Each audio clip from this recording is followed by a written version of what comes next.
Excuse me. Welcome to this edition of Chakmah Choter. We're going to have to get a drink here if the throat acts up again. I'm preoccupied, as you can no doubt tell. When we do these programs, we're always drawing me away, and what I'm from is one or two things. I do a lot of posting on social media, on X and on Facebook, although I am constraining that amount of time to about a third that I previously experienced, so that I can spend more time translating and commenting on this book that I'm writing now, which is Coming Home Volume 4, Bashar Herald. And it is from that book that we have been presenting the Chakmah Choter series, of which this is an episode. Now, the reason that I'm so preoccupied now, and this happens from time to time, maybe never quite to the extent of this time, is that I came upon a discovery that, to my mind, is among the most profoundly important that I have ever witnessed.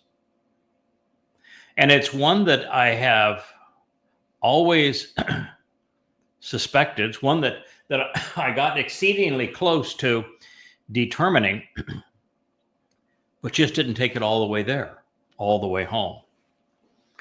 And what this is, because if I don't share it with you, I will certainly lose the ability to focus on the other material, because this is that extraordinarily profound. I went back to Daniel 9, which is where Gabriel, God's most capable and courageous man, who is none other than Doe to David, who about 400 years after his first of three lives appeared in Babylon. Most occasions he appeared with Michael and with Elia. On this occasion, we're just told that it was Dode who was there. And he issued the most sweeping prophecy ever uttered. And there is this whole host of things that are associated with it. And in good time, we will go through all of them. And then he presented a timeline where he explained that it would be a very specific number of years, 476 to be exact. Well, to be exact, 476 years and 21 days. From the vernal equinox, which would have been the beginning of the year in 444 BCE, to a vernal equinox 476 years from that time, plus another 21 days. And what that does is it brings us to the to March, and I'm going to go by memory here because it's the document that I'm working on is in the other studio.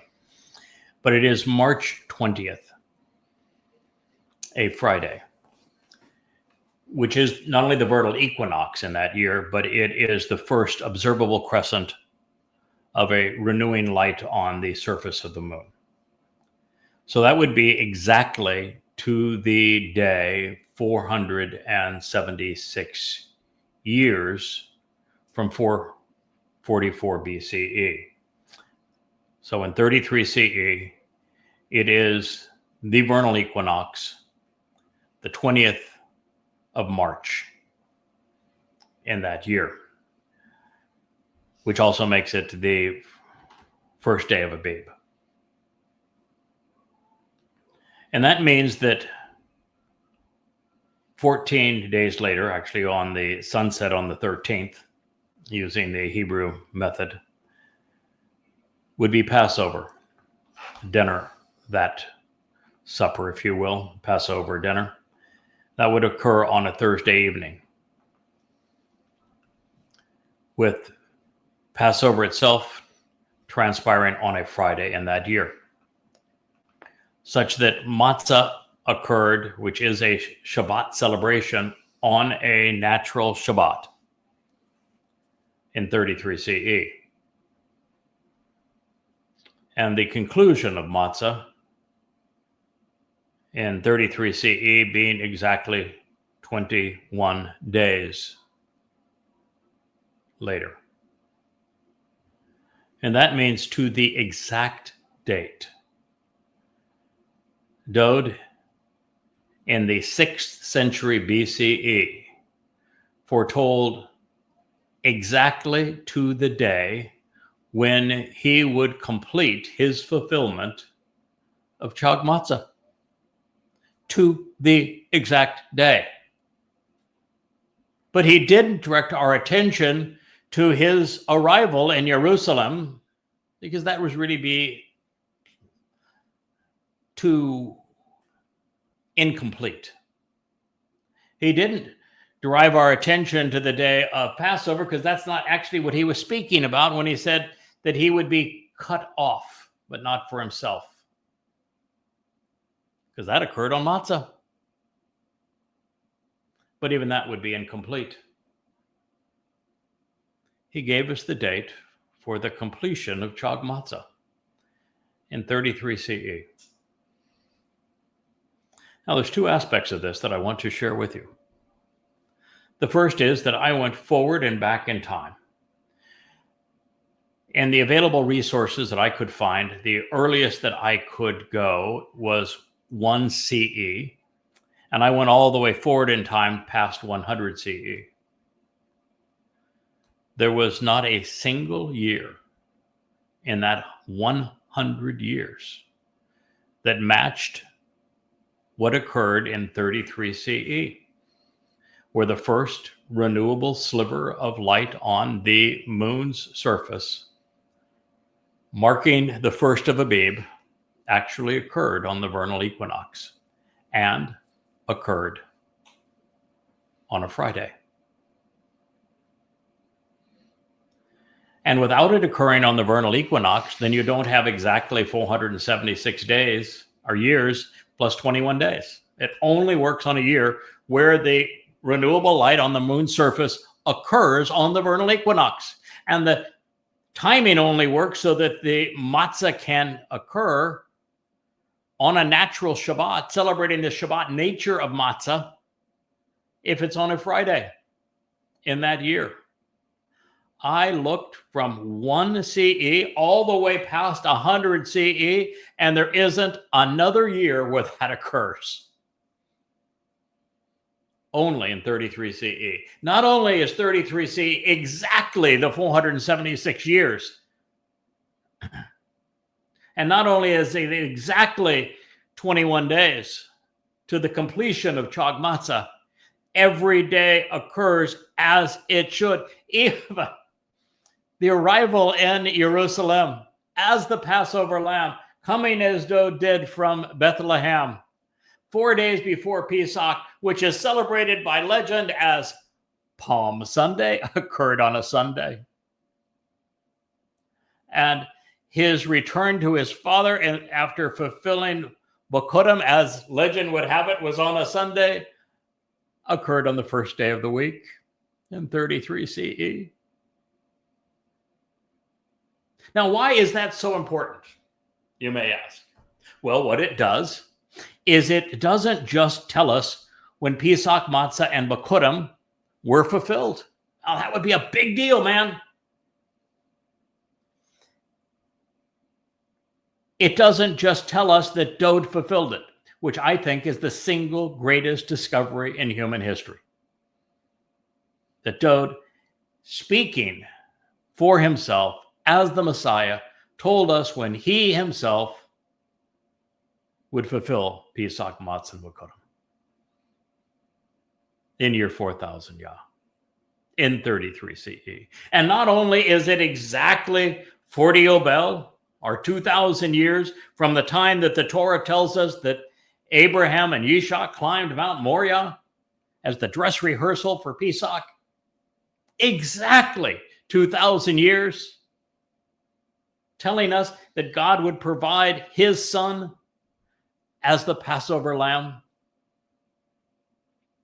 which is extraordinary by itself. But what does it also tell us? That being year 4,000 Yah, what is year 6,000 Yah? We now know for absolute certain that Teruah, Kippurim, and Sukkah, the fall Mikra, will be fulfilled in 2033, which is year 6,000 Yah, just as 33 CE was year 4,000 Yah, as the greater luminary of the fourth day arrived to fulfill the Moed. Just as 1968 BCE, when there was the dress rehearsal for Pesach between Abraham and Yitzhak on Mount Moriah, it was year 2000 Yah, and that Adam and Chakmah were booted from the garden in 3968 BCE, year 0 Yah. Not only do you have the entire timeline, and that is extraordinary because we know exactly the date that the sacrifice of the Adam Parah will take place to purge the mortal remnant of Yisrael, to incinerate all of those who have come to harm God's people, to prepare the adulterous woman for her betrothal to the returning king, David, who is returning as brilliant as the sun on this date, on Yom Kippurim, the 2nd of October 2033, and that we return to the garden on the 7th of October to a Shabbat, on a Shabbat, to a full lunar eclipse, just as there was a full lunar eclipse 33 CE on Passover, just as there will be a full solar eclipse on Teruah in 2033 when the Adam Parah is sacrificed. Not only does it give us absolute assurance that this discovery of knowing exactly when all of these things will transpire, which is just 8 years from now. That wasn't even the reason I'm so excited. And obviously now we have absolute confirmation that it was in 33 CE because there is no other year within 100-year span where the renewable light on the moon signifying the first day of Abib corresponded to the vernal equinox and on a Friday other than 33 CE, which is the exact date that we were brought to. That isn't even the most exciting part of the whole thing. The most exciting part, a part that I can't wait to get back to my study to fill in the details, is that by Dode giving us the last day of Matzah, he completely destroyed Satan's myth of Jesus Christ. Completely obliterated it.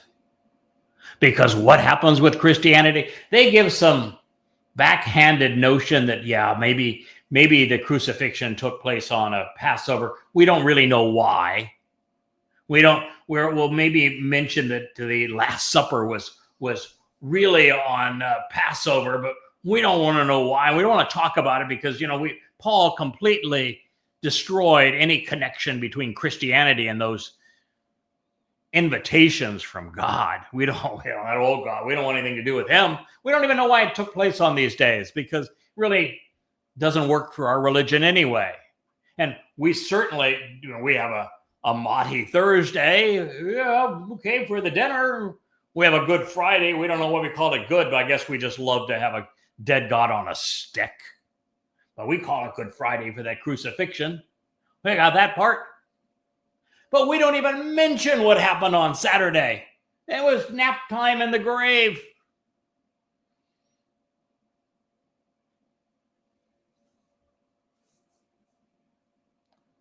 What do you think Dode's message was when 21 days after the 476 years brings us to the last day of Chakmah? It was to say, rabbis, you're full of it. It isn't a 7-day celebration of Pesach. It is a 7-day celebration of matzah. I was giving a prophecy of when my soul would be cut off, but not for myself. It wasn't cut off on Pesach. The body died on Pesach. It was incinerated that night. The separation occurred on matzah, where Dode's soul carried our guilt, religious guilt, into Sheol to deposit it there to perfect us. That's what he was talking about. And that is matzah, not a 7-day celebration of Passover. You're flat out wrong in Judaism. You missed it completely. And here's Dode in the 6th century BCE telling you exactly when he was going to do this. And then 1,000 years earlier, he had written about how he would be crucified. And when it happened, exactly when and where and how he said it was going to happen, Rabbi, you completely bungled it. You completely missed it. And 100 years later, you let Rabbi Akiba come up with a goddamn false Messiah. You brought Rome back. You caused the land to be renamed Philistina, which is just going to destroy you now. You caused the diaspora leading to the Holocaust, all because of a lying founder of Rabbinic Judaism, Akiba, who wasn't smart enough to read the damn prophets, to know exactly when Dode was going to return and exactly what was going to happen to him. And for what purpose? Shame on you. And for there to be Rabbinic Judaism today, just you're absolutely not thinking. It's disgusting for any Jew to celebrate Judaism under these circumstances. It's a complete insult to your intelligence and to God. But think of it from the point of view of Christianity. By saying that he endured all of matzah, there's nothing left of Christianity. There is no room for a Jesus. It means that Jesus was a complete and utter counterfeit, a product of identity theft that didn't even fit the mold. It's a counterfeit that's as queer as a pink $5 bill with a Easter bunny on it. Hell no, you blew it. Completely unthinking. You spit in God's face.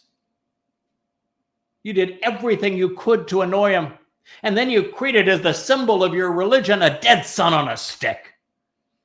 Yes, and yeah, there he is. In fact, it was the Romans and the Roman Catholic Church that crucified him, and your symbol is having killed God's son. And then, making it matters even worse, you blame the Jews for what you did. Man, how could you have a more repulsive religion than that?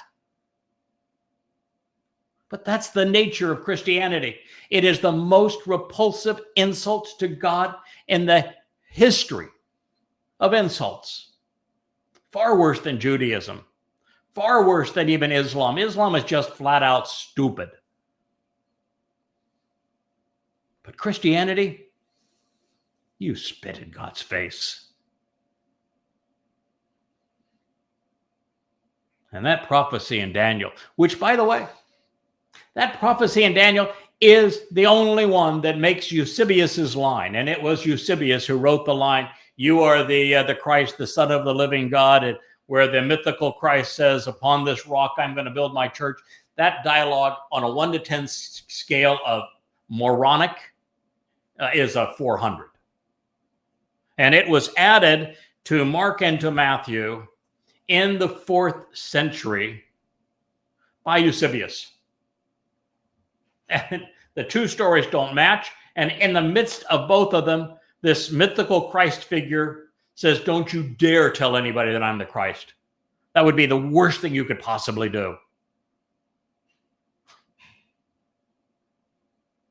And that was all based on a single thing, a misunderstanding, a misinterpretation of Daniel 9, which is the only place where it speaks of a Messiah being cut off, but not for himself. The only place that occurs is in Daniel 9, and there it is, Dod, the actual Messiah and Son of God, who is telling us that he is going to completely fulfill Chakmah. That means that Christianity isn't just a counterfeit, not just a crude counterfeit, but the ultimate insult to everyone's intelligence and a complete abomination to God. Everything that I have learned and that I have shared with you over these past 24 years is confirmed. So, that's why I was just a touch distracted. This kind of stuff means the world to me. To find it, to understand it, to prove it, to share it, to come to conclusions regarding it that I know there isn't a single soul in 3,000 years who has been able to perceive what I've just shared with you. And there are very few things that can be even remotely as important as this. To be used by Yahweh in this way, for this benefit at this time, yeah, it is exciting. And it is confirming. So yeah, it's a big deal. Huge. In fact, it might even be worth shouting. Huge!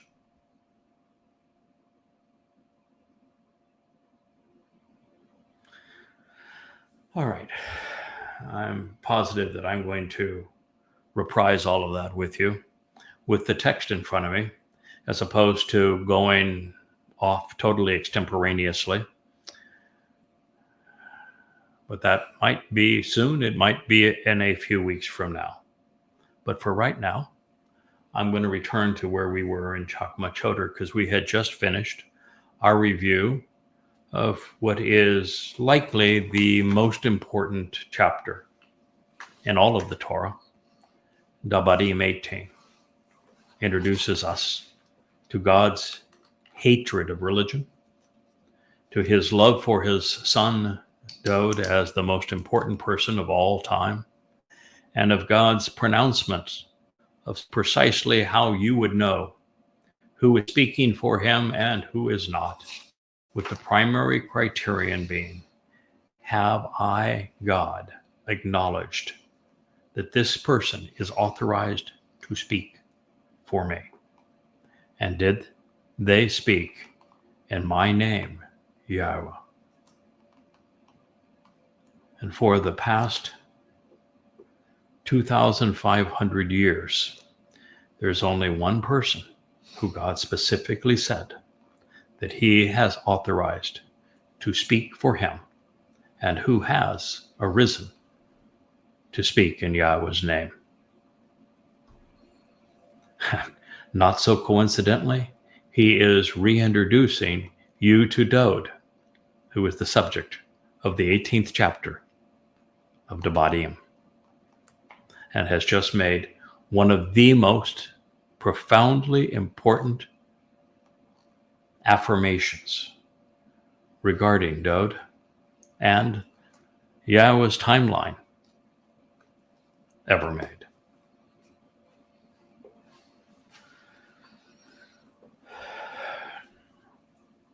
Moving on to Chakmah Choter. Now that we have completed our review of the 18th chapter of Dabarim Deuteronomy, we find that Yahweh had a great deal to say about how we should respond when we encounter Goyim, non-Yisraelites, and find them promoting religious beliefs which differ materially from God's Torah instructions. I'm laughing because today's series of shorts were exceedingly antagonistic towards Christianity. In fact, with my series of shorts that were presented today, I managed to lose 20 followers on X, which is typically several days of several hundred posts to acquire that many followers on X. And they just disappeared as I told them the truth about Christianity. That, in fact, I would say that one of them in particular, the one that I posted twice, both on Facebook and on X, if you care to read it, is probably the most important 50 seconds ever revealed on any social media account, ever. And so I'm smiling when I say that it's our responsibility to confront the false beliefs of religions like Christianity, Islam, and Judaism. When we're drawn to them, they come up in our presence because we have to make certain that we affirm Yahweh's Torah instructions. It was so funny too yesterday.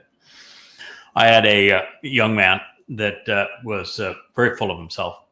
He began to say, it's not fair for me to criticize all Jews and paint them all with the same brush relative to God having separated himself from Israel. He's like, because there are still some Jews that are Torah observant and who follow Hashem. I said to him, your criticism is misplaced. First of all, thank you for writing. I appreciate you saying these things because it gives us a chance to open a dialogue together. But your criticism is really misplaced. I'm not giving you my opinion that God has separated himself from Israel, and for the reasons that I have stated, I'm simply quoting him. This is what God said. That you told him to shut up and go away, and that you never wanted to hear from him again. And he accepted those conditions, and that he doubled down on them in the book of Hosea when he said, I'm issuing you my letter of divorce. You are no longer my children. And he said, I'm going to sit out any connection, direct connection between myself and you until such time as you return to me. Then I will return to you. So this guy said, oh, no, I can prove you're wrong. I'm sure, in fact, when we were going through our annual study of the Torah, we read Devarim 4, 30 and 31, and it's absolute proof that you're wrong. Okay. Challenge accepted. You can look it up if you want. I've translated it before. You can find it in the index at YAHOWAH.com. He could not have picked a worse statement to build his case. What that statement says is that there will come a time in the very last days when, as a result of the restoring witness, that a remnant of Yahweh's people are going to shub, return to him. And when they return to him, they will find Yahweh merciful and compassionate. Here you go. I know that logic is not the strong suit of the religious, but my friend, when it says that in the last days, you're finally going to shub, return to God, does that not mean that between the times that I have told you during the Exodus, affirmed during Hosea, and all the way to the last days, that you have not returned to him? Since you're going to return as a result of the restoring witness in the last days to him and find God receptive, it means that you just proved my point. Thank you very much for playing.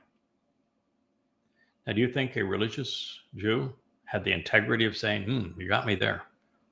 Well, now that I'm obviously wrong in conveying the rabbinical point of view and I have sunk my own ship, maybe I need to listen to what you have to say. Nope.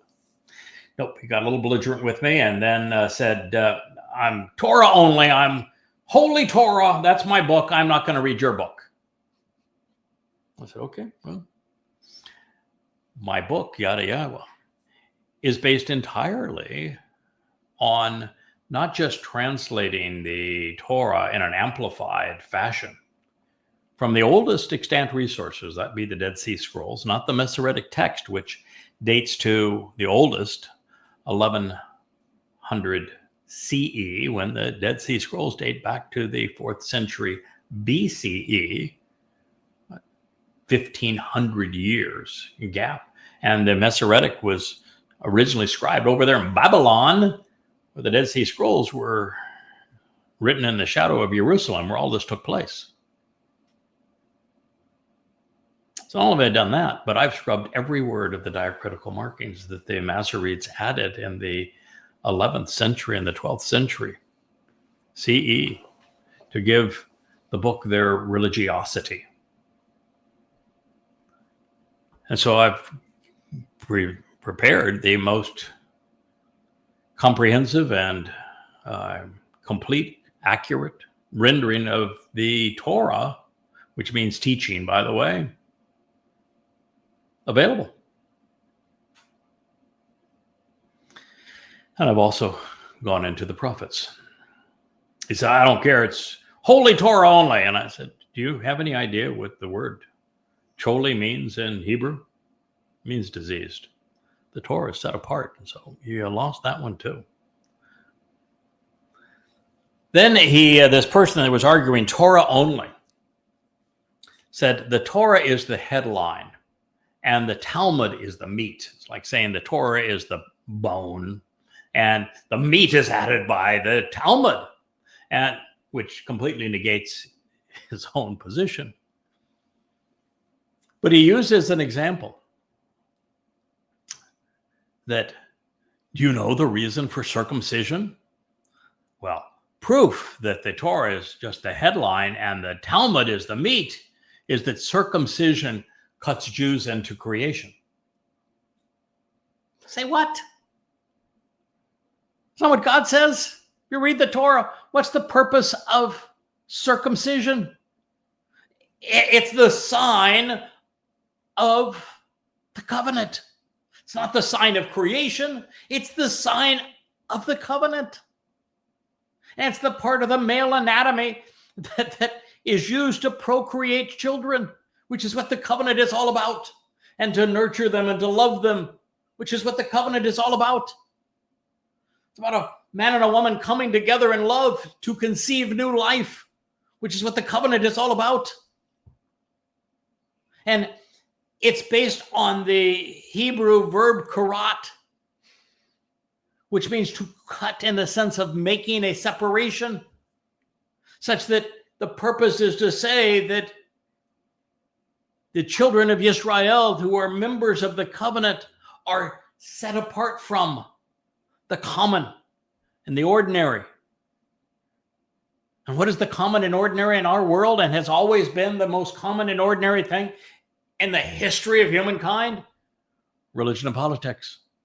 The whole concept of being cut into the covenant family is to be cut away from and to discard that useless thing of and counterproductive thing called religion and politics. And in fact, in the foreskin is the very place that would hold infection. Cut it away. What a beautiful symbol of being cut into the covenant as the symbol of the covenant, and you blew it. You don't know what the 5 conditions of the covenant are. You don't know what the 5 benefits of the covenant are. You don't know how the benefits of the covenant are enabled through the Moed Mikre, and yet you want to use this as a reason to discount the Torah in favor of the Talmud after you said your holy Torah is all that matters? And you gave me a proof text that proves I'm right and that you're wrong and the rabbis are wrong? And then you're going to use an ad hominem argument rather than just admit that Judaism is full of it, that the Talmud is trash, And you won't even say God's name on top of all of that. You won't even pay attention to what the Torah says regarding Yahweh's name.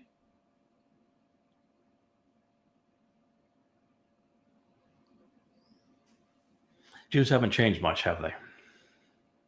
Since the Exodus, where they told God to shut up and go away. We don't want to hear from you again. No, we're too busy listening to our rabbis. And then you realize that it was the rabbis that missed all of this material that I just shared with you regarding Dod's fulfillment of Chakmah, and foisted a false Messiah that caused the diaspora and the renaming of the land Palestine to haunt Jews for the next 2,000 years.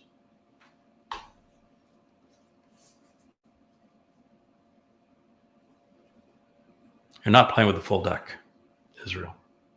It's just like, as I constantly tell Israel, that continuing to pursue impossible war goals of eliminating Hamas, getting Hamas to surrender, when surrender is something Allah forbids. No Muslim is ever allowed to surrender, according to the Quran. If a Muslim surrenders, Allah will hunt them down, make certain that they die, so that he can torture them forever in hell. A Muslim cannot surrender, ever. They cease to be a Muslim if they surrender, and Allah then hates them and will torture them forever. So this whole notion that Hamas is going to surrender says you don't have a clue as to what Islam is, and you're pursuing a war goal that is impossible of eliminating Islamic Hamas and Islamic Gaza. And you're making a bad situation worse, and you're doubling down and continuing to pursue the same strategy, expecting a different result, as if completely insane and suicidal, and you can't get their attention. It's just impossible. I feel like Moshe. Moshe said to God, might as well just kill me, because no one can do this. There is no one that can lead these people. They're impossible. They're obnoxious. God, I want no part of this. Why in the world did you call me out of shepherding sheep to do this job? No, kill me. That's who you are. You're belligerent. You're obnoxious. You're hard-headed, stiff-necked. You're as hostile to God as other Christians and Muslims. You should be ashamed of yourselves. And don't for a second say, well, you're speaking out against Judaism, you must be anti-Semitic. Go to hell. You know what Shem means? You speak Hebrew, right? You can read Hebrew, right? You know what Shem means? Yeah, you use it all the time. You call him Hashem, right? Hashem means the name. There is no one in the past 2,600 years who has been more pro-Shem than me. I love Yahweh's Shem. It's you who are anti-Shem.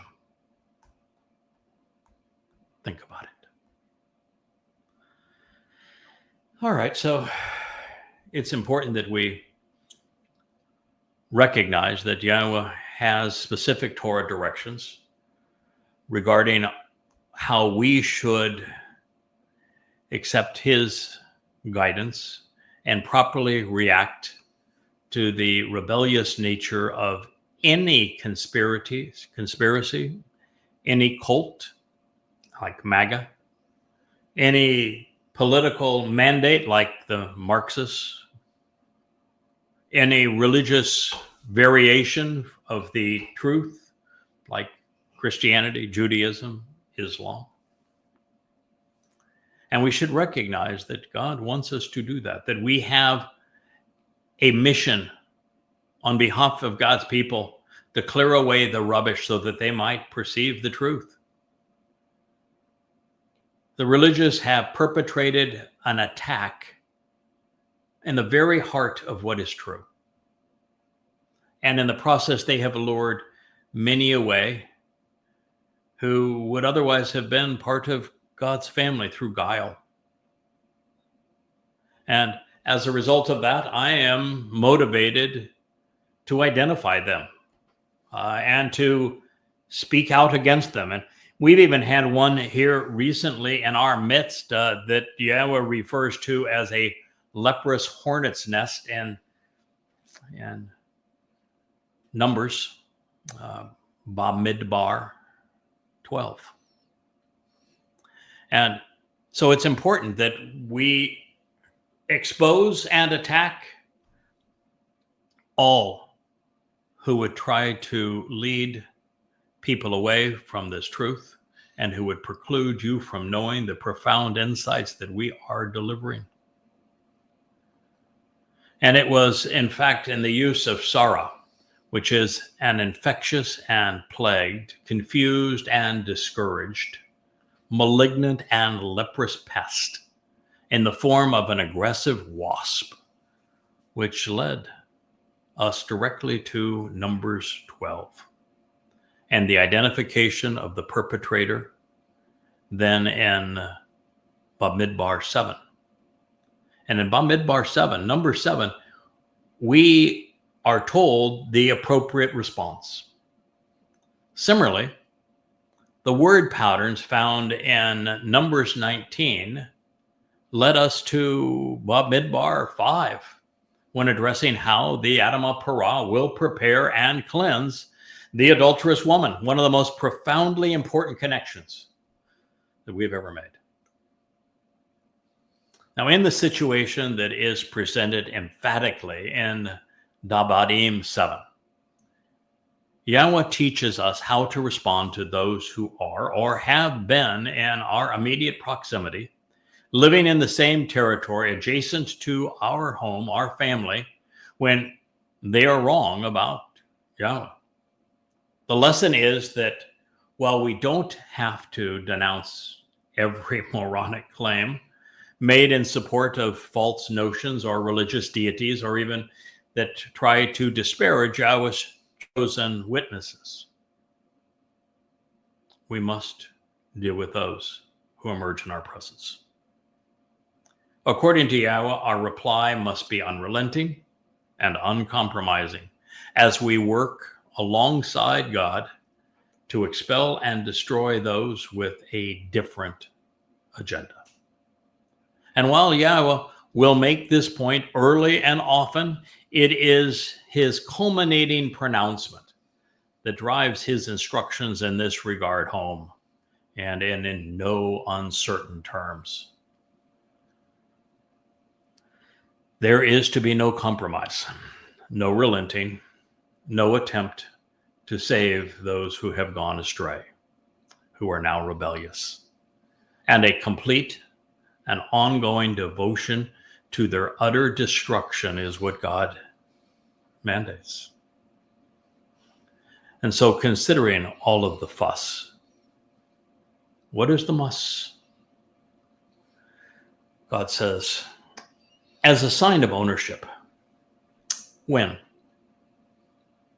Yahweh your God brings you to the land, which for the benefit of the relationship you will be entering thereupon to inherit it, he will expel many non-Israelites from your presence.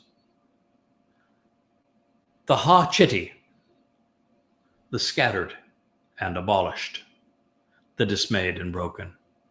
The ha-gurgashi, those to be dragged away, those who are puffed up and pulled off to chew cud and moan elsewhere about otherwise. The Emory, those boasting and babbling, those who speak profusely. Ha-Canaani, those to be subdued and humbled, those who will be brought down into submission and taken away. Ha-Paratzi, those deciding to separate and to dwell apart, the determined to be divisive in the open communities.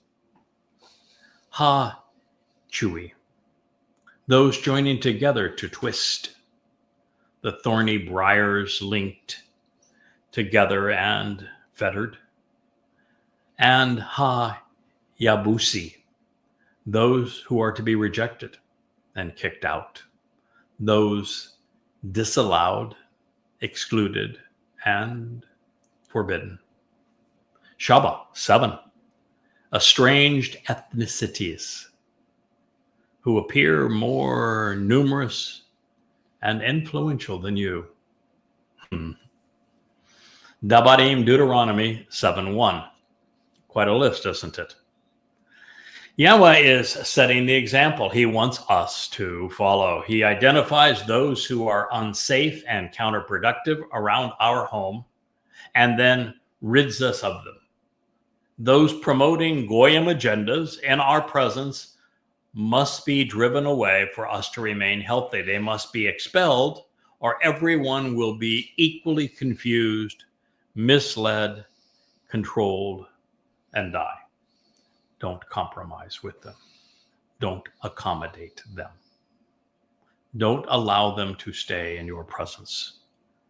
We are not asked to save the Goyim who are wrong about God, but instead expose their lies and then remove them from our midst if they aren't willing to relinquish those lies. We must not tolerate or accept a religious or political goy, much less respect, encourage, or join them if they are political or religious. The list of offensive issues and individuals appears uncanny in its prophetic nature of what we are experiencing and refuting. And I say this not only because it is obvious by the terms that Yahweh selected, but also because everything our God has revealed on an occasion such as this remains true of every similar situation, and thus applies to our own. And since his people did not follow his instructions at this auspicious moment, it is now incumbent upon us to do so at the most important time in the 4,000-year history of Yisrael.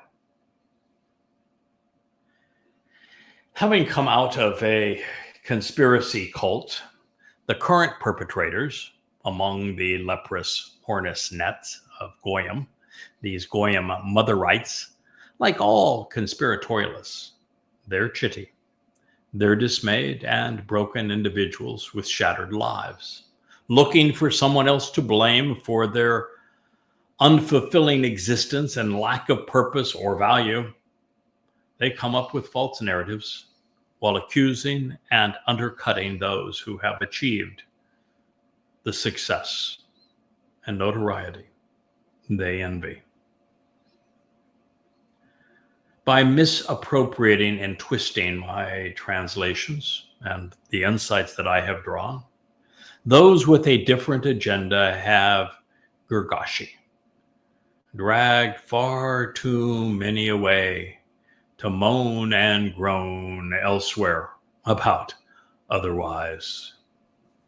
While it was simply a ruse perpetrated by a clinically diagnosed psychopath to engineer a feminine role for her voice to rise above the one that Yahweh had chosen, the foundational claim of the leprous Goyim motherites was that they had discovered something from Mashal Proverbs 8, that I had deliberately devalued the importance of spirit mom, and to such a deadly and diabolical effect that they were compelled to start a competitive social media campaign to acclaim the voice of Spirit Mom as the second person of their divine Trinity, with themselves being her beloved children.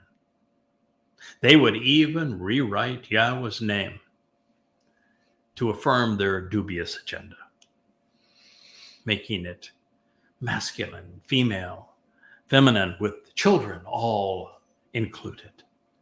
Of course, they got everything wrong, but nonetheless, they made a pathetic attempt. There were, however, some serious problems with their assertions. One, Mashal, Proverbs 8 doesn't even mention the Spirit of Yahowah, nor is there a reference to an M, mother, anywhere to be found in the whole of it. Nor does it designate God as feminine anywhere. It is an ode to what they were not doing. Chakmah, intelligently considering the evidence to render a rational conclusion. 2, I had actually done the opposite of what they accused me of having failed to achieve. In reality, going too far in my attempt to explain why ruach is a feminine noun in Hebrew. So rather than failing to appreciate the feminine and masculine aspects of Yahweh's nature, I went further in assessing God's maternal and paternal characteristics than anyone in human history. The opposite of what they claimed was true. And they knew it, making the very premise of their existence as a rival voice for their spirit mother an outright lie. Yahweh is Echad. He's one, not two. He's not schizophrenic, I can assure you. If that's 3, then 4.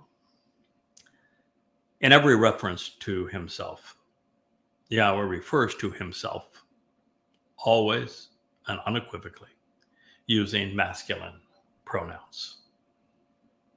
The feminine projections of his personality must be extrapolated and are never expressly stated. He is our father, not our mother. As a result, this leprous hornet's nest is comprised of Emery, those who boast in Babel without substance or reason, and who have returned to Babylon religiously with their spiritual mother goddess, Asherah. Consider this example. I present Yahweh's name as Yahowah, with the Yod, He, Wah, He, each conveying the proper vowel sound in Hebrew. It is an accurate transliteration, and it is based upon the Wah and the Ha, Ah sound, the He, in the word Torah, which is where we find Yahweh's name. We get the O and the Ah sound from Torah, which no one disputes how it's pronounced. And from Haya, the verb that Yahweh used to explain his existence, which is Hey, Yod, Hey, tells us how to pronounce the concluding Ah, as well as the Yod, with now every letter being explained. And he is, of course, our Elohah, again, conveying the proper pronunciation of the Wah and the He as our God. Seeking shalom, the word repeated more than any other by Jews throughout the ages, reaffirming that the O sound is made by the Hebrew Wah, means reconciliation. So that Yisrael, another word that begins with the Yod, individuals who engage and endure with God, can be reintroduced and reminded how to properly pronounce the 4 vowels of Yod, He, Wah, He. But since the leprous hornet's mother rights thought that Yahweh's actual name didn't suit their new agenda, they proposed Yahweh. And they wrote it as Yahweh. And then they explained it using my format, which is the bold text followed by a parenthetical written in standard font with the first word, the Hebrew word, written in an italics followed by a long dash, which is the exact form of translation that I invented and copyrighted. It is an invention that they simply counterfeited. That's embarrassing. It's unethical. They're passing off my work as their own and misleading in the process, changing God's name in the process. They made it Yahweh, a pictorial of the family of Elohim, which includes father, and they have father as the Yod. Guess what? The Yod in Hebrew, it isn't masculine, it's feminine. as the strong arm executes directives and supports the efforts of mother, which they then show as the tent peg. But the YAHOWah in Hebrew isn't feminine, it's masculine. Who expands and secures the family home with Torah teaching, instruction, direction, and guidance, and 2 children, the 2 Hays. Oh, they're no longer men that are standing up, reaching up to God. No, indeed, no, they are not. No, they are children and represent them, who standing on their feet to reaching up to father and mother, become mature, empowered, and enabled individuals, is what they wrote. Therefore, those Emery babbling while boasting without substance or reason revealed that they could not be trustworthy and that they were erroneous, indeed ignorant and irrational. And even if that had been their agenda, they simply disproved their own credibility in an effort to justify a mommy God who they could provide a voice. They came up with an amazingly foolish and inaccurate rendering, even pronunciation of YAHOWAH as Yahweh. And their depiction of the Y and the W capitalized because they were their daddy and mommy. And the 2 little H's, they left in lowercase because they were the children of the new Motherite cult. And they are now standing up for the first time because, according to the queen of the leprous hornets, she has properly portrayed mommy as more important and different than daddy, as they have been supporting the efforts of their mommy, even attributing the Torah to their spirit mom. This is how insane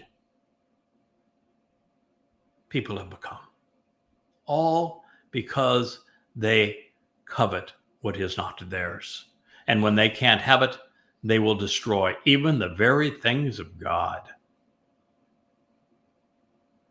But the mother of this hideous cult, well, she wasn't very bright, never has been. The letter that YAHOWAH uses to convey father and mother is an Aleph, which is the first letter of the Hebrew alphabet. But sadly for this roost, the Aleph, which is decidedly masculine in its depiction as a ram's head, is not included in the Shem of YAHOWAH. The Yod for hand isn't the symbol for father. It's actually the symbol of YAHOWAH using his son to serve his agenda. And it is actually feminine. Yes, feminine. A feminine noun in Hebrew, completely undermining their pictorial of the family of Elohim, with the notion the feminine noun represents father. Moving on to the YAHOWAH, it was drawn with a tent peg or a nail, as if it could not get any worse for the leprous hornet mother. The YAHOWAH is a masculine noun in Hebrew and therefore cannot represent a mother. Now, beyond this, the YAHOWAH in Hebrew is most commonly a conjunction meaning and is used to make connections between things by adding one thought to another. It also means him when used as a pronominal suffix. But the actual mother of the rebellious conspiracy cult has consistently seen vaginas throughout the Torah, including the tabernacle. So for her, the YAHOWAH became her mother's private part.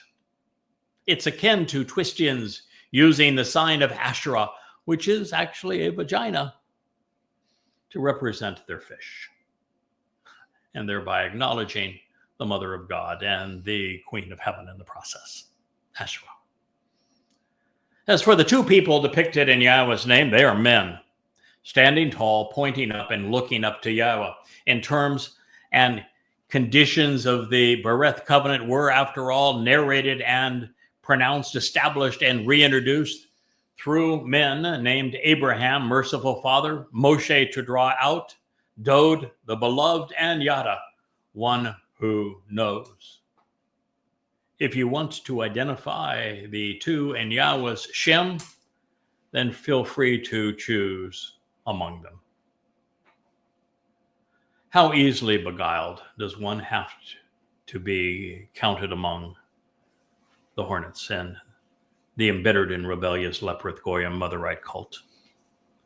Those hawking this toxic snake oil for followers and for likes have become the epitome of dunderheadedness. And while I don't mean to beat a malevolent hornet to death, or perhaps I do, consistent with Yahweh's instructions, there is yet another form of betrayal and subduction here. The very way the leprous Goyim Motherites are presenting their deception is a counterfeit, plagiarizing and stolen from Yahweh's chosen implement in service to Yehudim. I invented every aspect of the format that they have misappropriated to properly translate the Torah Nabi through Yada Yahowah and all of these 35 books that sit behind me. My amplified translations are not remotely similar to anything that has ever existed previously. And so I conceived this very different approach and began using it. Some 24 years ago, mind you. My format uniquely included bold primary text, parentheticals to show the Hebrew word in italics, the long dash followed by an amplified translation in standard font, along with the use of a vertical bar to separate the basis of a word and its rendering. So in all of this that they have presented, it is a direct ripoff, a counterfeit of my original formatting, twisted to promote their lies. It is akin to what Paul, Akiba, and Muhammad did to create their New Testament, their Talmud, and their Quran. They have no creativity, credibility, or integrity. Their pilfered duplicity is appalling. Even if they had a conscience, if they used it, they'd be ashamed. But they don't, and so they don't apologize. And they will go dark when found and then perk back up just to be annoying again. Well, as we return to Yahweh's list of villains, we find those who are begging to be canonized, subdued, taken down, and humbled for parazzi, having decided to separate and be divisive in their adjacent communal social group. The Chewy adroitly describes those who have joined together to twist Yahweh's message. They have become the thorny briars among the wheat. Through their actions, they are Yabusi, rejected and kicked out of the covenant, excluded from heaven and forbidden. As such, these 7 Goyim designations aptly depict the embittered and rebellious who are estranged from Yisrael and from Yahweh. And we will return to our analysis of Dabarim, and this is the 7th chapter, when we return to Chakmah Choter in our next program. I was delighted to be able to bring to you, though, one of, if not the most powerful insight that I have been able to derive from my king, my brother, our shepherd, our Messiah, Dod, as he revealed the exactitude of his fulfillment of Chag Matzah in year 4000 Yah, 33 CE, leaving absolutely no doubt that it was he who was crucified on Passover, and it was he who fulfilled Matzah, and that he knew that Matzah was a 7-day celebration and that there was no other year that represents 4,000 Yah, allowing us to make so many powerful conclusions. Thank you, Dowd. Thank you for listening. This has been the YAHOWAH blog, and I'm your host, Craig Winn.